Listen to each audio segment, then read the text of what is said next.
बहुत अच्छे से गुरुजी ने जोड़ा आंटी को। शुरू में जब कुमकुम आंटी आती थी तो मुझे पता है कि इतना गुरुजी को ये लोग नहीं मानते थे और बस आते थे, देर से आते थे, चले जाते थे, पता नहीं था उनको। लेकिन कहते हैं ना कि कोई ऐसा वक्त आता है जब हमें महाराज अपने से खुद ही जोड़ लेते हैं। कोई भी कितना भी कोशिश कर ले कि गुरुजी से जुड़ जाओ, पर आप उनके कहने से कभी नहीं जुड़ सकते। इसीलिए गुरुजी कहते हैं कि जब मेरी मर्जी होगी ना तभी तुम मेरे से जुड़ पाते हो। हाँ, जरिया जरूर बनता है कि कहीं सत्संग में बुलावा आया है तो वो भी लोग कोशिश करते हैं कि कोई नई संगत है उसको जोड़ दो। बहुत लोग जबरदस्ती भी करते हैं, घर वालों को जबरदस्ती करते हैं कि नहीं चलो मंदिर चलो, पर नहीं लोग मानते हैं। इसीलिए गुरुजी कहते हैं तुम सिर्फ एक बार मेरे बारे में बताया करो और उसके बाद उस संगत की और गुरुजी की जर्नी स्टार्ट हो जाती है संगत जी। क्योंकि गुरुजी अपने आप लीला रचते हैं उसको अपने आप बुलाने की, अपने आप बिरत बनाते हैं, अपने आप वो सारी लड़ियां कड़ियां जोड़ देते हैं कि कैसे किसको कहाँ बुलाना है, कब बुलाना है। टाइमिंग गुरुजी की होती है। छोटी छोटी बहुत सारे सत्संग है, आज का ही सत्संग ले लो। आज हमने एक और आंटी को नाम लिखा था ग्रुप में, तो हमारे साथ हमेशा आती है ममता आंटी, पर आज मेरे को लगा चलो दूर है तो ये दूर से आती हैं, तो उन आंटी ने कह दिया मेरे बेटे की स्कूल की पीटीएम की मीटिंग है, मैं नहीं आ सकती। फिर इन्हीं को गुरुजी ने कॉल करवाया कि तुम आ जाओ। तो टाइमिंग कॉल सब गुरुजी की होती है, हमारी कुछ नहीं होती। हम सोचते बहुत कुछ है, प्लानिंग करते हैं, पर सबसे बड़ी बात है हमारे गुरुजी महाराज ने ना हमें, हमारी एक भटकन थी जो जिसको खत्म कर दिया। कहते हैं भटक, वो है ना बड़ा अच्छा एक भजन है, सबने सुना होगा, जैसे सूरज की गर्मी से तपते हुए तन को मिल जाए तरवर की छाया, ऐसा ही सुख मेरे मन को मिला है, मैं जब से शरण तेरी आया मेरे राम। राम वाहिगुरु, गुरु नानक, गुरु जी, माता रानी सब एक रूप है। कल नवरात्रे हैं, माता रानी के शुभ आरंभ की आज उन्होंने करवा दिया। और हम जब भी सेवा में जाते हैं पूरे नवरात्रों में, तो हम हमेशा दुर्गा चालीसा या दुर्गा सप्तशती और एक भजन जरूर हम लगाते हैं माता रानी का। क्योंकि गुरुजी ने एक समय में कहा था कि माता रानी मेरी बेटी है, और वाकई में लोगों को नहीं पता।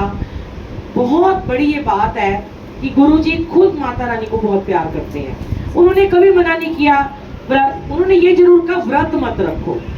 उन्होंने ये कभी नहीं कहा भगवान, इस भगवान को मत मानो, उस प्रभु को मत मानो, उसको छोड़ दो, उसको छोड़ दो, नहीं, जिसको मानते हो मानो। पर व्रत से उन्होंने हमें दूर किया। क्योंकि गुरुद्वारे में भी जाते हो और गुरु ग्रंथ साहब जी में भी लिखा हुआ है कि खुद को भूखा रख के भजन कभी नहीं हो सकते।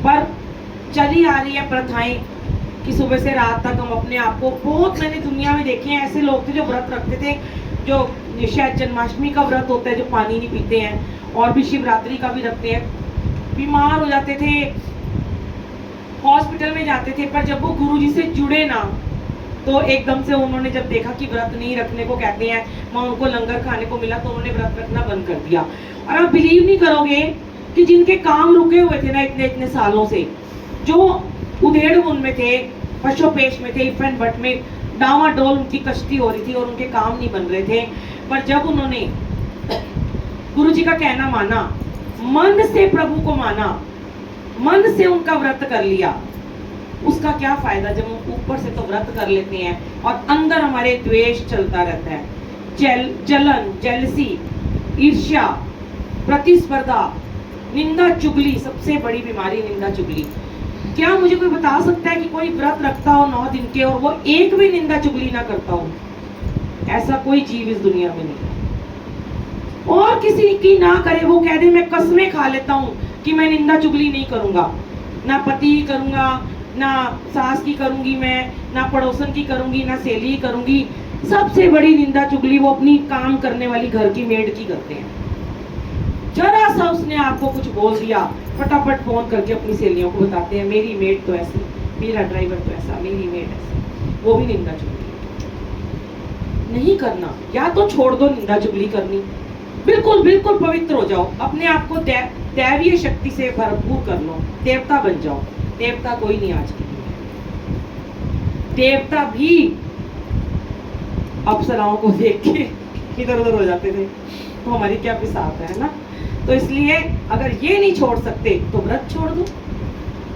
और गुरुजी कहते हैं व्रत रखना है तो सबसे पहले इसका रखो कि हमने और पाप करने छोड़ने हैं। जितनी पाप बहुत सारे होते थे कि चोरी करना पाप है, बहुत सारी बातें, झूठ बोलना पाप है। हम अनजाने में इतने झूठ बोल देते हैं, एक एक सेकंड में हम झूठ बोलते हैं। मतलब इवन यहाँ तक भी हम झूठ बोलते हैं कि हम घर के बाहर खड़े हैं और हम बोल देंगे अरे हम तो आ गए, दूर खड़े हैं हम कह देंगे हम तो यहाँ पे आ गए, वो भी झूठ है। एक एक चीज लेके लिखती है। पहले ये सारी चीजें छोड़ो, फिर कल से व्रत रखना शुरू करना। जो भी व्रत रखता है वो इस बात को, आज गुरुजी ने ये सत्संग शेयर कराया, मुझे नहीं पता क्यों कराया। व्रत तभी आपका फायदेमंद है, वरना पेट चाल है, जिंदगी हुई बीत जाएगी। और वो जो आंटी की मैं बता रही हूँ, वो इतनी बीमार रहती थी, शाम होते होते उनका बीपी लो हो जाता था, नमक खाए बिना और पानी पिए बिना। और जैसे ही उन्होंने व्रत रखने छोड़े, उनकी सारी बीमारियां भी खत्म हो गई और उनके बारे न्यारे भी हो गए। भगवान कोई नाराज नहीं हुए। माता रानी को वो आज भी पूजती हैं, वैष्णो देवी वो आज भी जाती है, माता के नवरात्रों में भजन कीर्तन आज भी करती हैं वो, लेकिन वो व्रत नहीं रखती। मैं खुद आपके सामने खड़ी हूँ, मैं हफ्ते में 4 व्रत रखती थी जब मैं शादी से पहले, शादी के बाद भी। सोमवार का, मंगलवार का, वीरवार का, शनिवार का, शुक्रवार का। और शुक्रवार के तो मैं इतने व्रत रखती थी, वैभव लक्ष्मी का, संतोषी माता का। हंसते थे मेरे घर वाले कि बंदे तू कैसी बंदी है, माता रानी को कपड़े भी नहीं बदलने देती है, भगवान को, हनुमान जी का भी रख लेती है, वाहिगुरु जी को मान लेती है।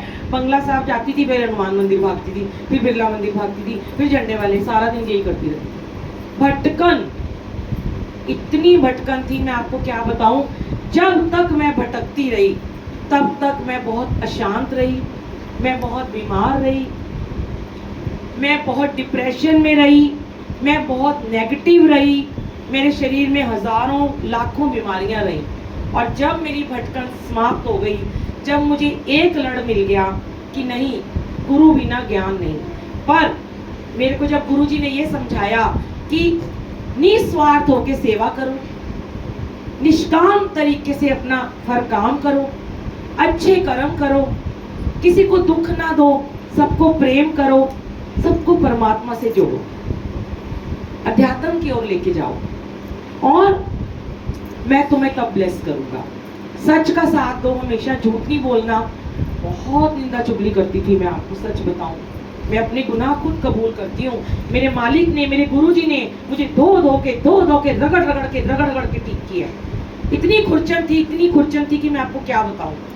और वो खुरचन सच आज गुरुजी बुलवा रहे हैं। जब वो मैल सिर्फ अंदर नहीं होती है, सोचो ऊपर से तन धो लेते हैं, चेहरे चमकते रहते हैं, पर वो धीरे धीरे मैल मेरे चेहरे पे भी आनी शुरू हो गई थी। इतना पिगमेंटेशन हो गया था कि लगता था कि ये मेरा चेहरा है, मेरे को क्या हो गया है, समझ नहीं आता था इतना काला दोनों तरफ से कैसे होता चला गया। और वो नेगेटिविटी थी, वो मैल थी, वो अंदर तो जो थी सो थी, वो बाहर भी थी। फिर गुरुजी को मैंने एक दिन बोला, गुरुजी सब कहते हैं आप इतने सुंदर हो, गोरे चिट्टे, लाल लाल हो, मेरा भी मुंह ऐसा ही कर दो अपनी तरह, जरा अपनी जगह बना दो मुझे भी। मैं नहीं चाहती मैं रोज इतना मेकअप लगा के जाऊं। फिर धीरे धीरे गुरुजी ने मेकअप धीरे धीरे कम करवाया और फिर धीरे धीरे अपनी रंग में रंगना शुरू कर दिया, और पता नहीं वो फिर सारा कालक कहाँ चली गई। तो मन की मैल भी उतारनी है और तन की भी उतारनी है, पर तब उतरेगी जब अपने विचारों को शुद्ध कर लोगे, पवित्र कर लोगे। पवित्रता जो है ना, छलकती है बातों से। आप बात करोगे ना, आप दूसरे को एकदम से पॉजिटिव कर दो ना, वो है आपकी पॉजिटिवनेस। आपको देखते ही दूसरों का दिल खुश हो जाए, आपको देखते उसके चेहरे पे हंसी आ जाए, खुशी आ जाए, आपको देखते ही वो पॉजिटिव हो जाए। ये नहीं आपको देखते ही वो बोले हाय कहाँ मेरे बच्चे लग गया, चलो मैं रास्ता ही बदल लेता हूँ। शुक्राना मेरे मालिक का।